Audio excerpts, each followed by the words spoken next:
Did you know Christopher Lloyd almost didn't play Doc Brown in Back to the Future?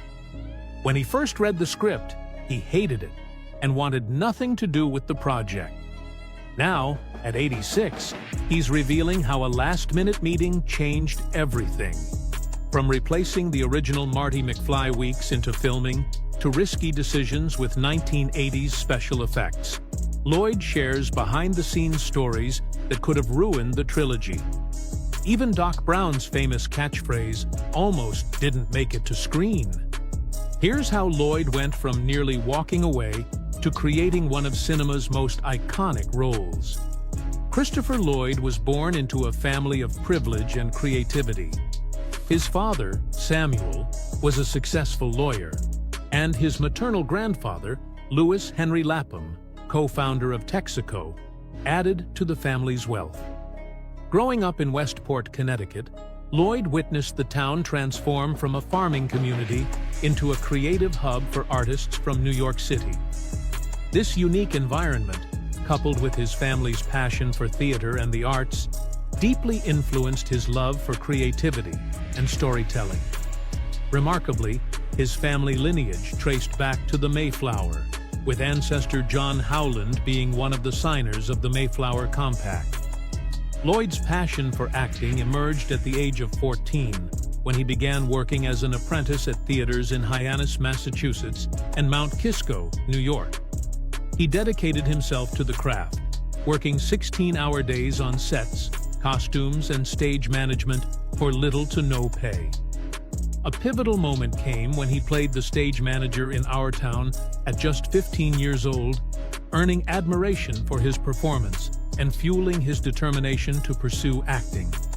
At 19, he moved to New York City to study at the neighborhood Playhouse School of the Theater, training under the renowned Sanford Meisner, whose intense methods profoundly shaped Lloyd's approach to acting. After completing his studies, Christopher Lloyd spent over a decade acting in small theater productions, taking odd jobs like taxi driving to make ends meet. His breakthrough came in 1961 with And They Put Handcuffs on the Flowers, followed by his Broadway debut in 1969's Red, White, and Maddox, where he showcased his versatility. These roles built his reputation as a serious actor and led to his film debut at 37 in One Flew Over the Cuckoo's Nest, 1975, where his standout portrayal of Tabor proved his talent for complex characters. Lloyd rose to fame as Reverend Jim Ignatowski in the sitcom Taxi, 1978 to 1983. His eccentric, lovable former hippie earned him 2 Emmy Awards and made "What Does That Mean?" a cultural catchphrase, cementing Reverend Jim as one of the show's most memorable characters. The 1980s marked a series of milestone roles for Lloyd. He played the villainous Klingon Commander Krug in Star Trek III, The Search for Spock, 1984, and Professor Plum in the cult classic comedy mystery Clue, 1985. However, his most iconic role came as Dr. Emmett Doc Brown in Back to the Future, 1985. Initially hesitant to take the role, Lloyd brought energy, humor, and depth to Doc Brown, transforming him into a beloved mentor figure. His chemistry with Michael J. Fox, who played Marty McFly, became the heart of the film, helping it become a box office sensation. The success of Back to the Future led to the ambitious decision to film its sequels, Part 2 and Part 3, back-to-back.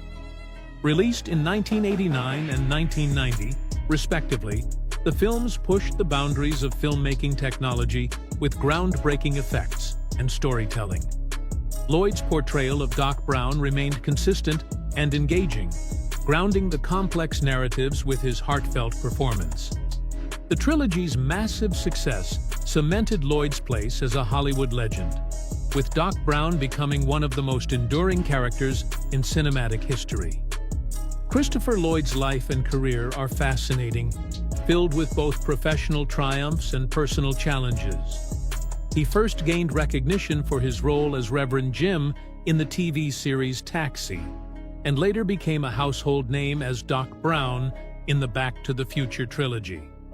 Beyond these iconic roles, Lloyd appeared in other notable projects, such as Fringe and Man on the Moon, where he played himself in a tribute to comedian Andy Kaufman. His journey in Hollywood showcased his incredible talent and earned him great respect in the industry. Lloyd's personal life has been equally eventful. His first marriage to Catherine Dallas Dixon Boyd in 1959 lasted 12 years. They tied the knot when Lloyd was just 21 and dreaming of stardom, but their marriage ended in 1971 during his early struggles as an actor. Decades later, Boyd sued Lloyd for $1.2 million in unpaid alimony, citing an agreement that required him to make monthly payments until she remarried. By that time, Lloyd had achieved fame, making this legal dispute a publicized chapter of his life. Christopher Lloyd's second marriage, to actress Kay Tornborg in 1974, coincided with his rise to fame, including his breakthrough in One Flew Over the Cuckoo's Nest, 1975. Despite her support during this pivotal time, they divorced in 1987, as Lloyd's career soared with Back to the Future 2. In 1988, he briefly married Carol Ann Vanek, though their 3-year union remained private. His longest marriage, from 1992 to 2005, was to screenwriter Jane Walker Wood, with whom he collaborated on Camp Nowhere. The pair stayed amicable post-divorce, even quarantining together during the COVID-19 pandemic. Lloyd later married Lisa Loyacono, a real estate agent he met while selling his rebuilt Montecito home, which had been destroyed in a 2008 wildfire. Christopher Lloyd's acting versatility shines across a wide range of roles, from quirky performances in Camp Nowhere and The Haunting Hour to dramatic turns in I Am Not a Serial Killer. Even lesser-known roles in 20 Bucks and The Boat Builder reveal his ability to bring depth to his characters. His work in animated films like Anastasia further demonstrates his diverse talents. Rooted in theater, Lloyd's craft is shaped by his training at the neighborhood playhouse and his continued passion for the stage. Notable performances in King Lear and A Christmas Carol highlight his enduring dedication. Influenced by Sanford Meisner's techniques, Lloyd focuses on truthful reactions and emotional preparation, adding depth and authenticity to his roles. His resilience and commitment to storytelling have solidified his legacy as a beloved, multifaceted actor.